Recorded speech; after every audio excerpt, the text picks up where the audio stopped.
મહારાષ્ટ્રમાં ચૂંટણી જીતવા એનડીએ સરકારની 3 મોટી જાહેરાત બ્રાહ્મણ રાજપૂતોને આપી ભેટ। વર્ષ 2024ના અંત સુધીમાં જમ્મુ કાશ્મીર અને હરિયાણાની ચૂંટણી પછી ચૂંટણી પંચ મહારાષ્ટ્ર વિધાનસભા ચૂંટણીની જાહેરાત કરી શકે છે। એવામાં રાજ્યની મહાયુતિ સરકારે 3 મોટી જાહેરાત કરી છે જે ચૂંટણીના પરિણામો બદલી શકે છે। મહારાષ્ટ્રની એકનાથ શિંદે સરકારે સોમવારે બ્રાહ્મણ સમુદાયના આર્થિક રીતે નબળા વર્ગ માટે પરશુરામ આર્થિક વિકાસ નિગમ અને રાજપૂત સમુદાયના આર્થિક રીતે નબળા વર્ગ માટે વીર શિરોમણી મહારાણા પ્રતાપ આર્થિક વિકાસ નિગમની રચના કરવાની મંજૂરી આપી છે।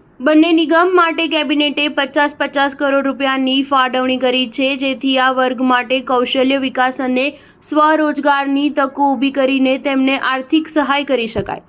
સરકારના પગલાંથી ભાજપની આગેવાની હેઠળના ગઠબંધનને ચૂંટણીમાં ફાયદો થઈ શકે છે। લોહેગાંવ એરપોર્ટના નામે ઓળખાતું પુણે એરપોર્ટ હવે જગતગુરુ સંત તુકારામ મહારાજ ઇન્ટરનેશનલ એરપોર્ટ તરીકે ઓળખાશે। પુણે એરપોર્ટનું નામ બદલવાની દરખાસ્ત પુણેના નાગરિક ઉડ્ડયન રાજ્યમંત્રી મુરલીધર મોહોલે રજૂ કરી હતી તેમજ કેન્દ્રીય મંત્રી નીતિન ગડકરીએ પણ નામ બદલવાનું સમર્થન કર્યું હતું। આ નિર્ણય બાદ વારકરી સંપ્રદાયના ખુશીનો માહોલ જોવા મળી રહ્યો છે તેમજ રાજકીય નિષ્ણાતો આ નિર્ણયને શિંદે સરકારનો માસ્ટર સ્ટ્રોક કહે છે।